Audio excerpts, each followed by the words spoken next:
Dear students, so in this video lecture, we are going to cover the history of Bengal.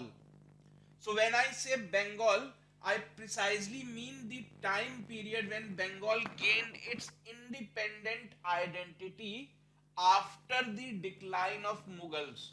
So we are talking about a time period when Mughals are gone. I mean, not totally gone, but the great Mughals, I mean, the last great Mughal, the Aurangzeb, is gone, and after his death, after the circumstances surrounding his death, several new states come up. Several new states break away from the hold or control of Mughals. So you must have heard that during the times of later Mughals, new states such as Awadh, Bengal, Hyderabad, all these states became independent. Earlier, these states were part of Mughal dynasty. So we are going to study the history of Bengal from that point onward up till the point Bengal was totally captured by the East India Company. So this is what this lecture is all about, and this is the first lecture, you can say, uh, where onwards we have ventured into the proper territory of modern Indian history.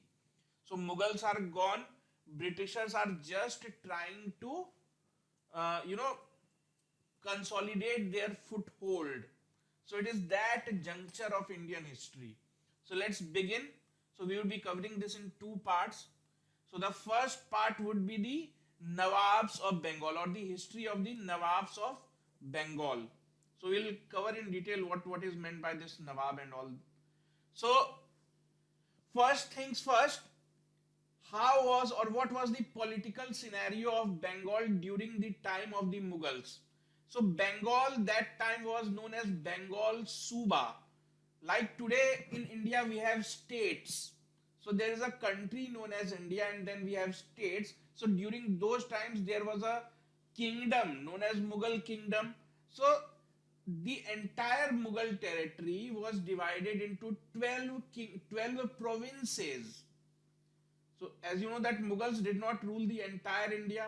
So they were ruling from Peshawar to this part up till Bengal, some parts of Gujarat and Maharashtra. So this entire territory that they held was divided into 12 subas. So subas were nothing but province, and Bengal was one such province or one such suba. So Bengal was always one of the prosperous regions of India, needless to say that. So during Mughal period, as I already told you, the entire Mughal kingdom was divided into 12 subas. Please remember this very important piece of information, that in how many subas was the entire Mughal territory divided. So the answer would be 12. So these subas, because there was a Mughal emperor cannot look after the entire kingdom. That's why he has divided his kingdom into subas. And each of these 12 subas was placed under Mughal viceroys who were given the title Subedars, Suba, Subedar, that means in charge of the Suba. So basically these Mughal viceroys were the prince, or you can say the sons, because those times emperor had too many sons. They have like more than 5 to 6 sons. So these sons were made Subedars. They all cannot live together in Agra, which was their capital, or later on Delhi. So they were sent in different parts of the country. Basically they were made subedars. So this is what was the political structure during the time of Mughals. And you must remember something, that it was Babur who first invaded Bengal. When we talk about Mughals, I'm not talking about the ancient history. I'm talking specifically about Mughals. It was Babur who first fought Battle of Ghagra, 1529. Just an year before his death, he managed to capture Bengal and make it part of his kingdom. But later on, Bengal was independent. Bengal again got out of the clutch of Mughals because of Sher Shah Suri. So we have already covered all these things. And later on, Akbar brought Bengal under his control. But But in real terms, it was Jahangir.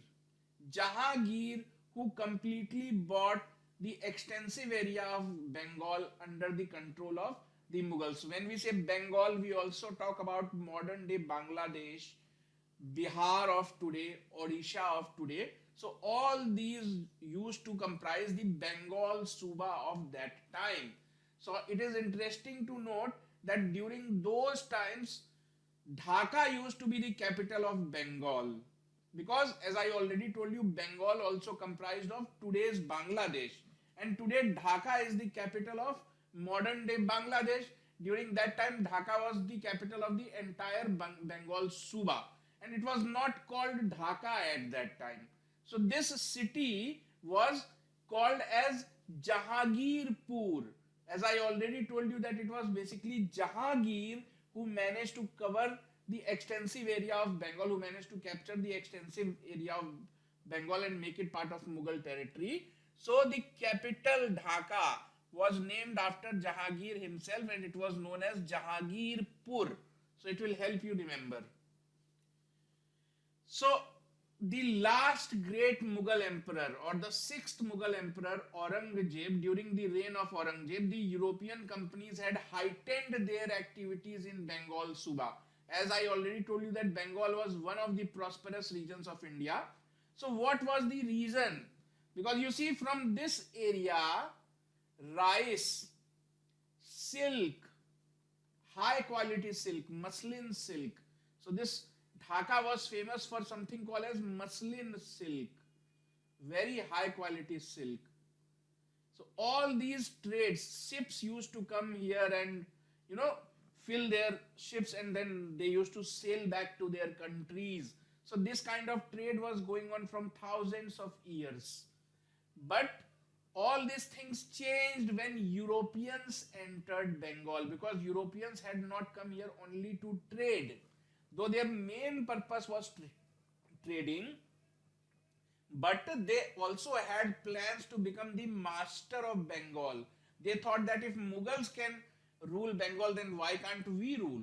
So that was their approach. They were not merely traders. So all this started happening during the time of Jahangir itself. That means Europeans started settling in Bengal during the time of Jahangir itself. This did not happen during the time of Babur or Akbar, but all this activity because he has found a new city. So new city means new buzz is created. More people are attracted. So all this started happening during Jahangir. But during the time of Aurangzeb, many European forces were present here. What do I mean when I say many? We have already covered this that first came Portuguese, then came Dutch, then came British, then came French. So at the time when Aurangzeb was ruling, all these four forces were operating in this region. Though you can say that Portuguese have lost their power, but still they were present there. Dutch were not that powerful a military force, but yes, all the four European companies was operating out of Bengal. So Aurangzeb used to hear that wars are being fought elsewhere because elsewhere these European companies were already busy in capturing pieces of land. It's not that Mughals were not aware that these Britishers are a threat to our nation because already Portuguese had captured huge area in Goa, parts of Maharashtra, and French have already captured by then, territories like Pondicherry, Yemen, Mahe, and all that stuff. So Aurangzeb understood, but these parts were not part of Mughal territory. So till then, no major conflict arose between the Mughals and these European companies. But when they started doing the same in Bengal, so Bengal was one of the most prestigious subas. So let me name a few of the subas. So Lahore, Agra, Ajmer, Deccan, Bengal. So out of all the subas, Bengal was said to be the most prosperous. In fact, Bengal was producing 12% of the world GDP. I'm not saying Indian GDP, of world GDP of trade volume, by trade volume. So this was one of the major trade centers not only of India but the entire world. So Aurangzeb was worried that what the Europeans are doing elsewhere, they might do the same with Bengal. That means they might try to capture Bengal also. So what did he do? So that's why Aurangzeb sent his trusted officer Murshid Quli Khan. Up till then, Mughal viceroys were simply ruling. They were ruling peacefully because they were so powerful that nobody even planned to attack them. But now Europeans had come. So Aurangzeb changed the strategy. He thought that these Mughal princes who are now viceroys, they are not capable enough to defend Bengal. So he sent his trusted officer Murshid Quli Khan. He has a special place in history because he was the new Diwan of Bengal. So Aurangzeb created a parallel post, a post which was slightly less important than Viceroy, because Viceroy was not emperor. He was the, you can say, subordinate to the Mughal emperor. So now there is a new post, Diwan. So this Diwan is also sent by the Mughal emperor. So these two people, Viceroy and Diwan, they were actually not at good terms because both wanted to hold their own power in Bengal. So the first Diwan was Murshid Quli Khan, and Murshid Quli Khan chose to settle at a place known as Maqsoodabad instead of Dhaka. So as I already told you that Dhaka was the capital, but this guy Murshid Quli Khan, he he was sent by Aurangzeb because of a purpose. The purpose was to control the Europeans, mainly the British, because by then the Portuguese have lost their importance. The Dutch were not a big threat, so the major threat was coming from the Britishers, because French people were operating peacefully in Bengal. They were not doing some obnoxious activities, but it was British who were the major threat. So this Murshid Quli Khan said that I am not going to settle at Dhaka. Instead, I am going to go to a place which is near to the place where Britishers are living. So that place was Maqsoodabad. So because many European factories were located in the vicinity near the town of Maqsoodabad. So Aurangzeb was so impressed from Quli Khan's revenue collection. See, he was a Diwan. What is meant by Diwan? So Diwan is a person who collects taxes and all other kind of revenues. That means he collects money. Money is needed to run an empire. Fine. So this job was given to Quli Khan, and Quli Khan did that job very well, because of which Aurangzeb was so much impressed from him that he granted him permission to rename Maqsoodabad to Murshidabad, because his name was Murshid. So he said that Aurangzeb said to Murshid Quli Khan that you are doing a great job. So now I am giving you permission that since you have chose to settle at Maqsoodabad, so now you can name the town of Maqsoodabad after your own name. Your name is Murshid, so name it Murshidabad. So this is how Murshidabad came into existence. Murshidabad is today located at the boundary of you can say West Bengal and Bangladesh. So this is what was happening during the time of Aurangzeb. That means Aurangzeb successfully managed to control the British with the help of Quli Khan, Murshid Quli Khan. But what happened once Aurangzeb died?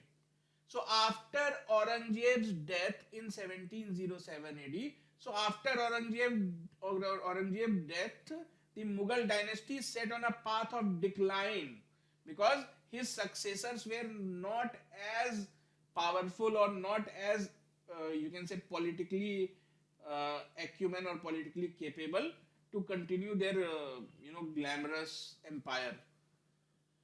So Aurangzeb is said to be the last effective Mughal ruler.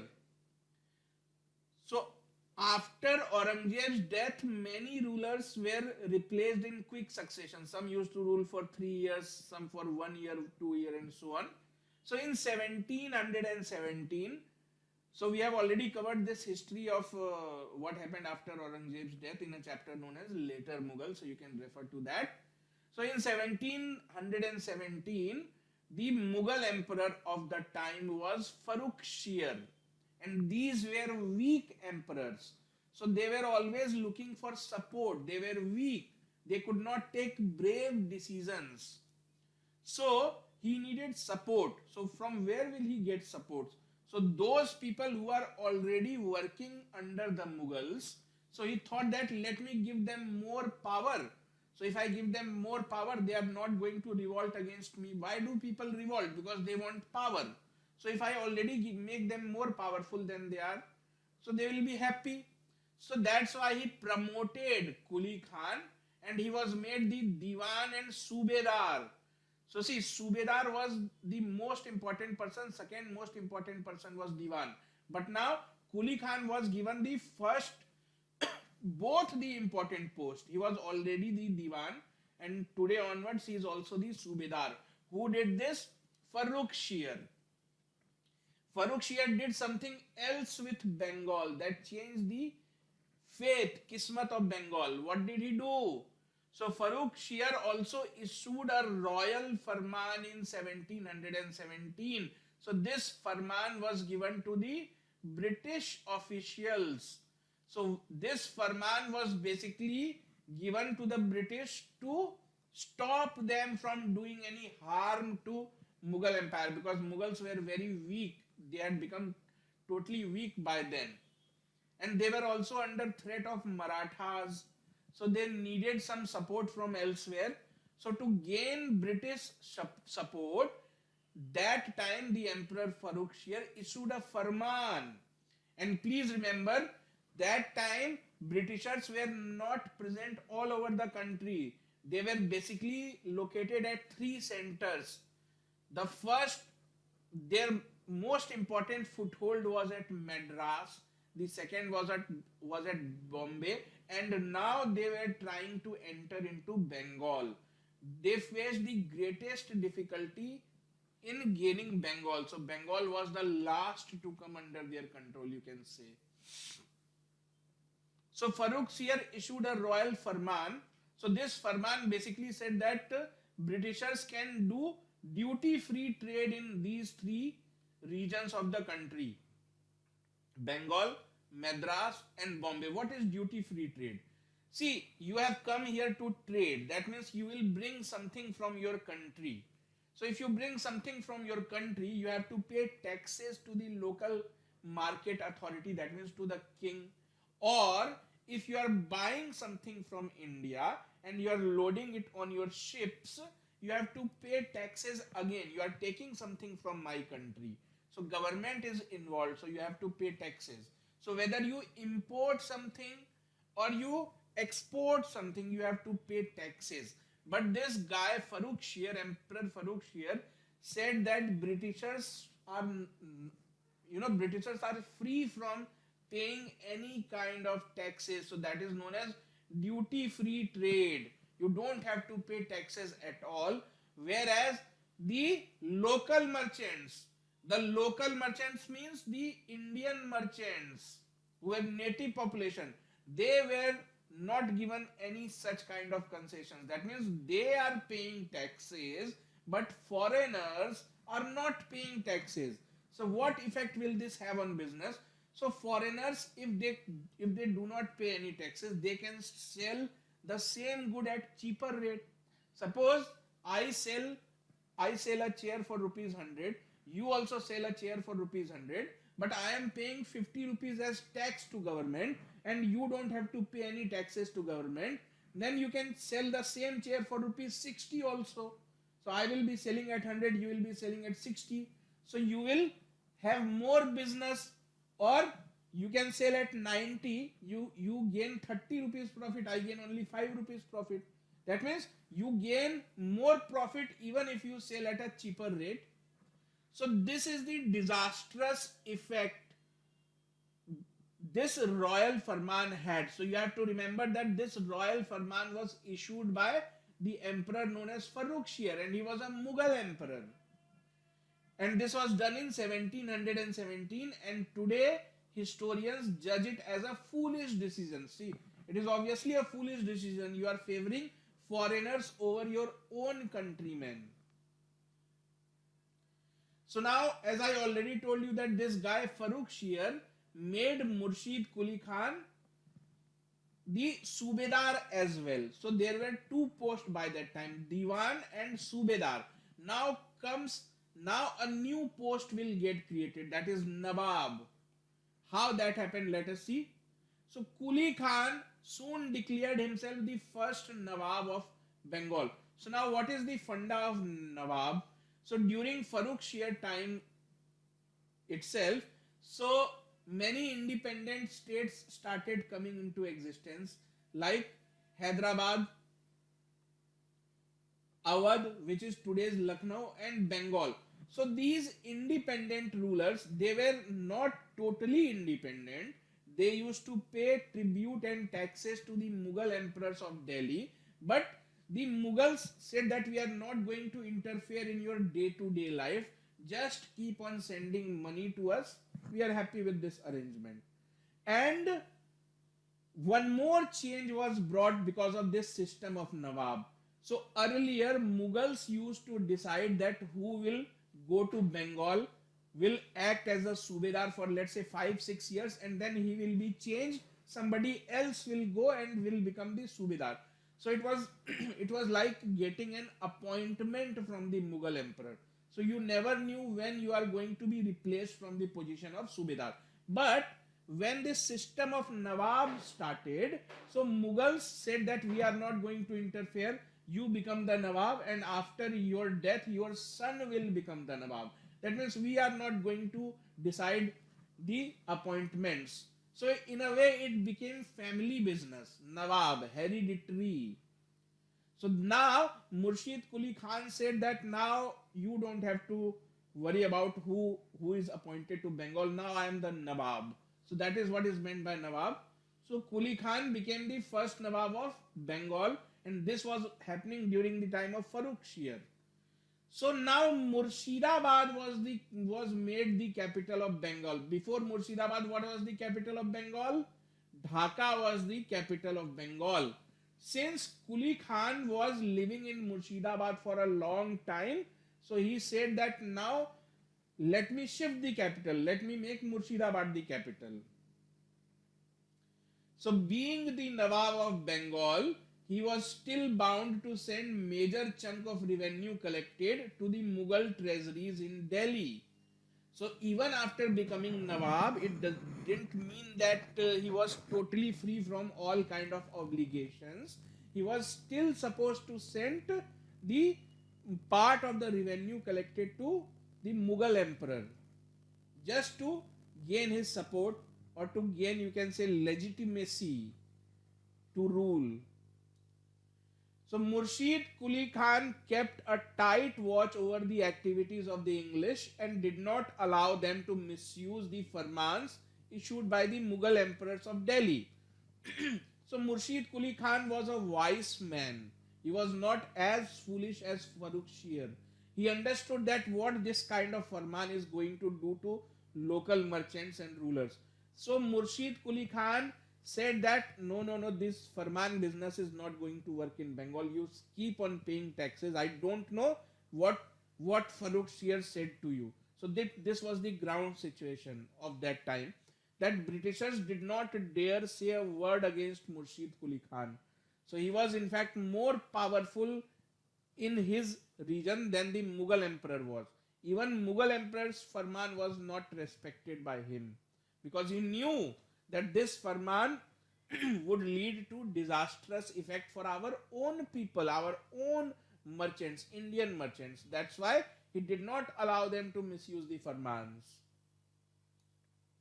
But things began to change after his death. Kuli Khan died in 1727. So he began his journey as Nawab in 1717. And just after 10 years of giving great service to Bengal, he died. And since he was a Nawab, so his son became the next Nawab, because now Mughals are not going to decide that who will be sent to Bengal to rule. He was a Nawab, he was made a Nawab, that means now his family business will start. So his son-in-law, he did not have a son, he had only daughters. So his son-in-law Sujauddin becomes the next Nawab. So one more thing, this dynasty that Murshid Quli Khan founded was known as Nasiri dynasty. So Nasiri dynasty, because it was independent of Mughal, so you cannot call it like Mughal dynasty. It was a independent dynasty in its own. It was known as Nasiri dynasty. So how did this Nasiri dynasty came to an end? So if question is who is the founder of Nasiri dynasty, answer will be Murshid. Murshid Quli Khan, Murshidabad. So now his son-in-law Sujauddin is ruling. So Sujauddin was a very weak ruler. So he gave all his power in the hands of a military general known as Ali Vardi Khan. Because it was actually Ali Vardi Khan who had helped Sujauddin to become the next Nawab. So Ali Vardi Khan rose meteorically from the ranks of the Faujdar. You don't have to remember all this, but just to give you a perspective that how brilliant a man this guy was. So very soon, from the rank of a Faujdar means a district level revenue collector, to become the deputy Subedar of Bengal. So this happened in like 5 to 6 years. Within a span of 5 to 6 years, from a district level officer, he became the deputy Subedar. You can say the deputy chief minister of Bihar. So after Sujauddin's death in 1539, his son Sarfaraj Khan became the next Nawab, because Nawab, hereditary, family business. So one goes, the son comes. So Sujauddin goes, his son Sarfaraj becomes the next Nawab. So finally, this family of Nasiri Nawabs was overthrown by this guy himself, Ali Vardi Khan, in 1740. So now Ali Vardi Khan becomes the Nawab. He starts his own family business.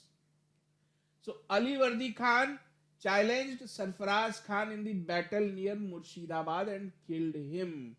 So who was Sarfaraz Khan? Sarfaraz Khan was the last ruler of Nasiri dynasty, you can say. So Nasiri dynasty was ruling from Murshidabad. Their capital was at Murshidabad. So soon after, becoming the new Nawab, because he became Nawab all of a sudden. He was not supposed to become Nawab, na?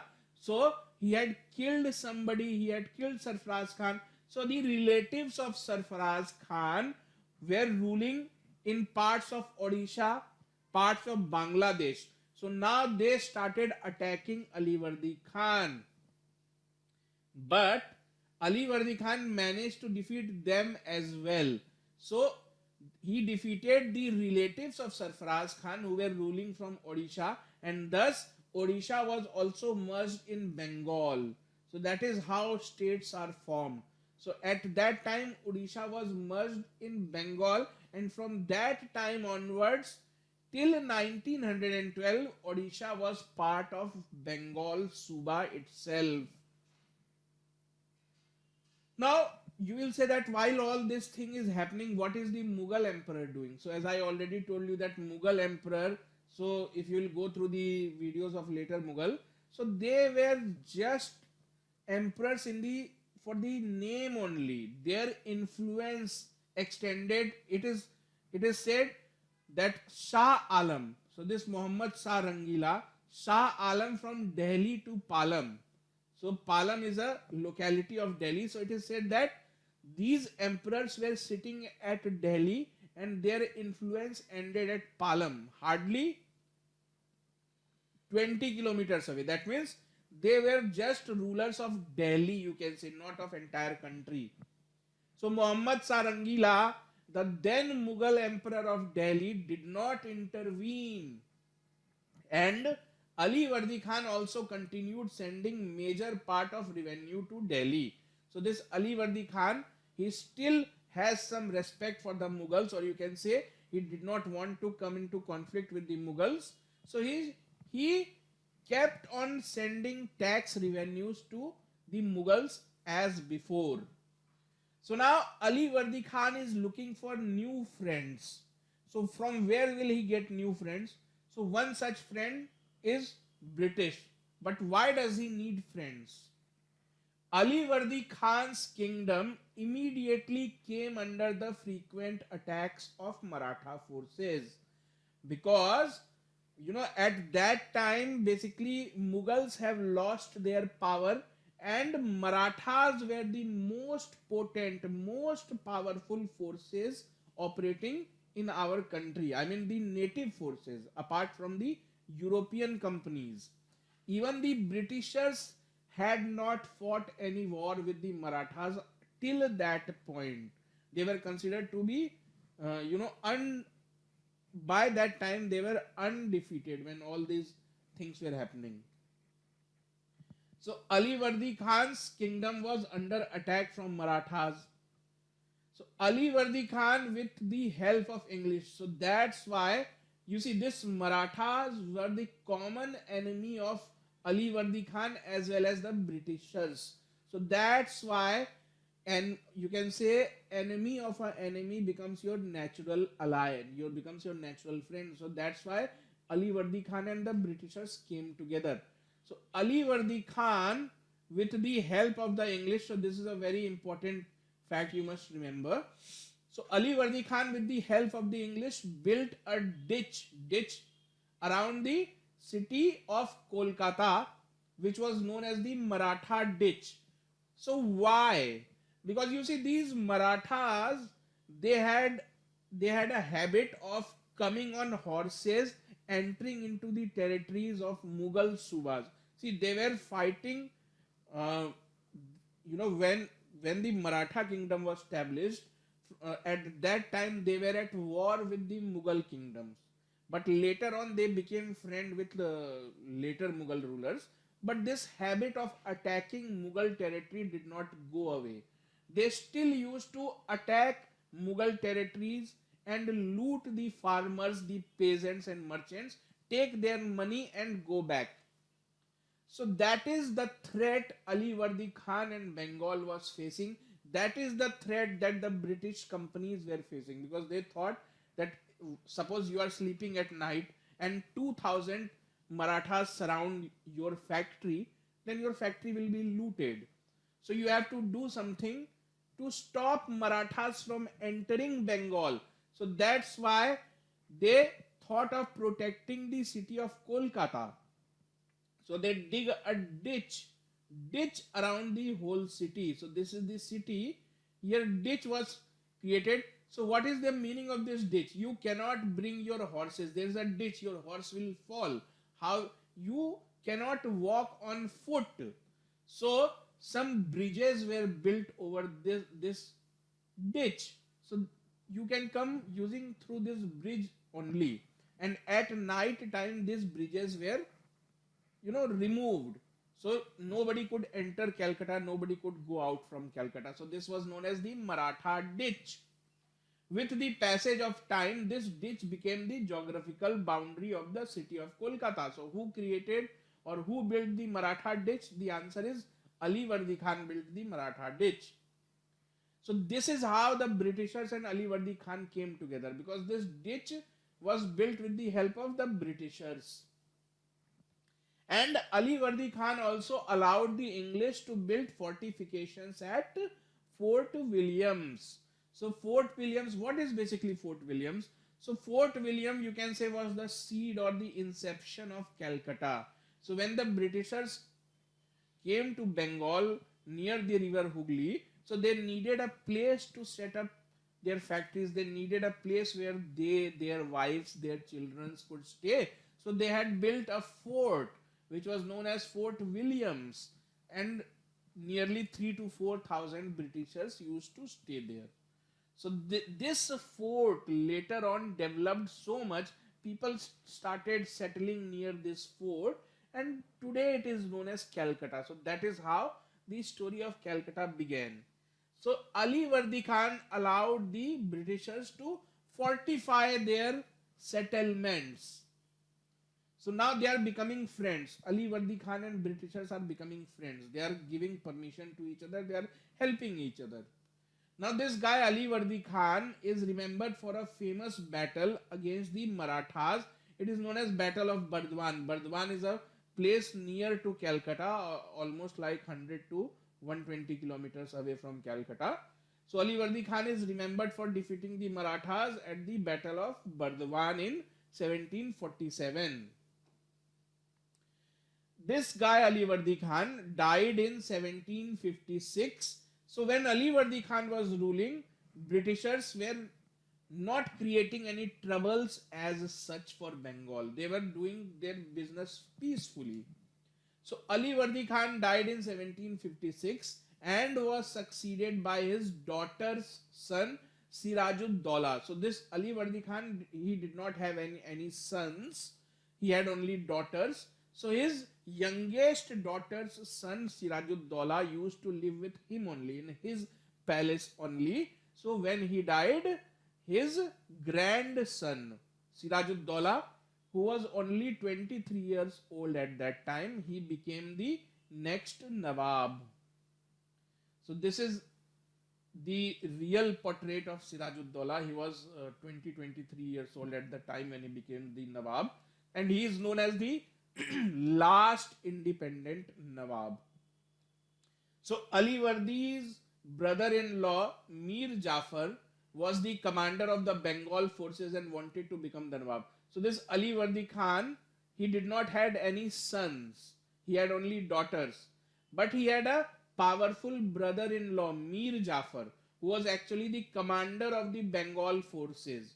And this guy, Mir Jafar, knew that, my brother-in-law, my Jijaji Ali Vardi does not have any successor. So he was dreaming of becoming the Nawab once Ali Vardi Khan is dead. But this did not happen because Ali Vardi Khan made his grandson Sirajud-Daulah as the next Nawab. But Mir Jafar kept silent. Mir Jafar remained silent when Sirajud-Daulah became the new Nawab. Siraj proved to be the last independent Nawab of Bengal. So why he is called as the last independent Nawab of Bengal? Because these Nawabs, they were not under real control of Mughal, nor were they controlled by the Britishers. That's why he is known as the independent Nawab. But why last? Because after this, Britishers will started controlling the Nawabs. So he could rule for only 14 months and was killed at the Battle of Plassey in June 1757. So that's why he is the last Nawab. He got killed at Battle of Plassey. Who killed him? Britishers killed him. So this is the turning point of Indian history. Battle of Plassey is said to be the turning point of Indian history. Because before this battle, even the Britishers had no idea that they are going to become the master of India for coming 200 years. They simply were satisfied with capturing small territory of cities. Madras is a city after all. Bombay is a city after all. They had not captured entire Maharashtra. They had simply captured Madras. They have simply captured Bombay. But now they are at the verge of capturing the entire country. And this started happening after the Battle of Plassey. So during these 14 months, a young Sirajud-Daulah had to face many problems. So that's why he is the last ruler. He could rule for only 14 months. So what were the problems that this guy was facing? So he had to fight and kill his cousin Shaukat Jung when he tried to usurp his throne. Shaukat Jung was the Nawab of neighboring Purnia in Bihar. So that time Bihar was also part of Bengal. So he had to fight and kill his own cousin Sokat Jung. So this was his problem. The second problem, Siraj expelled his aunt Ghasiti Begum, who was plotting against him. So as I already told you that Ali Vardi Khan had many daughters. So one of the daughters was the mother of Siraj. The other daughter was Ghasiti Begum. So this Ghasiti Begum used to also live in the same palace. So Ghasiti Begum was plotting against Siraj. So he expelled his aunt from the palace. But the most important enemy or the most important threat was from Mir Jafar. So Sirajuddaula also demoted an unhappy Mir Jafar from his position of military chief. So he knew that if Mir Jafar commands the military, he can kill me anytime. So that's why he removed Mir Jafar from his position. But he did not want to displease him so much. That's why after removing Mir Jafar from that position, his son Miran was made the new chief. That means father, instead of father, the son is made the new army chief. Because Sirajuddaula and Miran were of same age and they were friends from their childhood. They were blood relatives. So they have grown in same palace. So Sirajuddaula had faith in Miran. But this both father and son, they were real villains.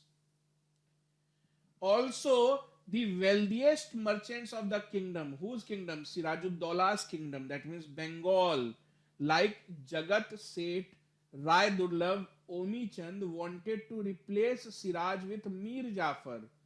So if you observe carefully, all these are Hindus. So actually during that time in Bengal, so this feeling had grown so much that these merchants, they had a feeling that we have been under control of Muslims for many years now. So some foreigners have entered our country. So let's take help from these foreigners to get rid of this Mughals or this Islamic rule. So that was also one of the major points that led to the Battle of Plassey, or you can say that led to Britishers getting involved in the politics of Bengal. Now, the real trouble started for Sirajuddaula when he made a wrong decision, or you can say he made a brave decision which proved to be diplomatically wrong.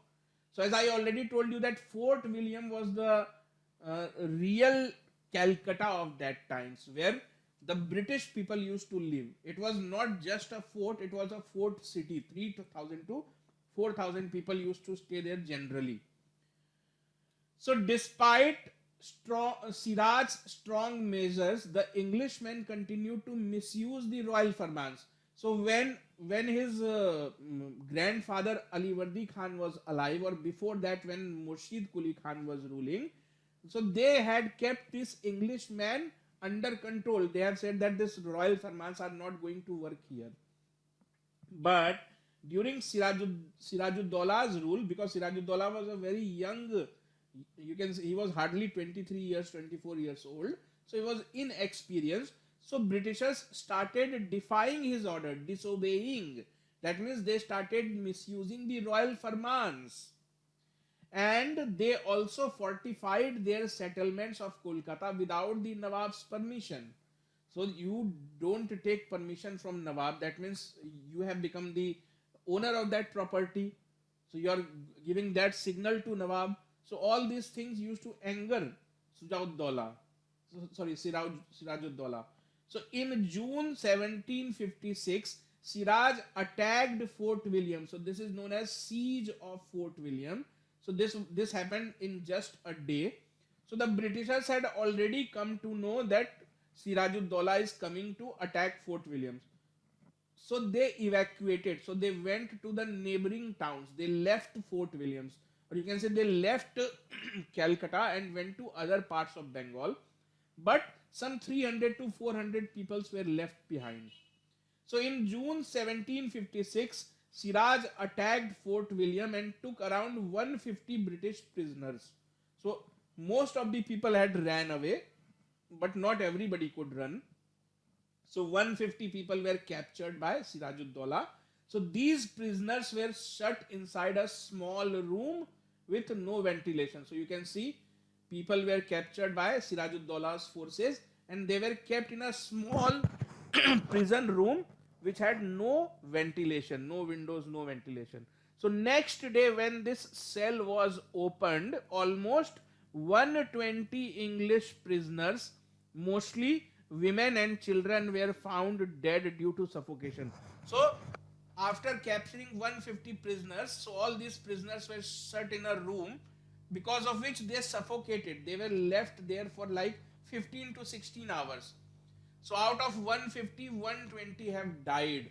So this was a, you can say, major, you can say, bone of contention between the Nawab Sirajuddaulah and Britishers. So blood of Britishers boiled. They thought that how can you kill our women and children, because in these 120 dead people, mostly women and children were there.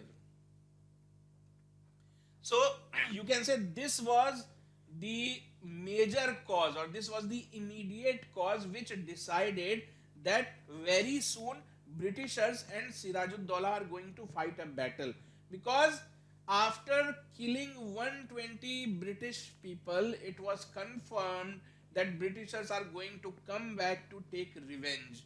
So they came back to take revenge exactly a year later.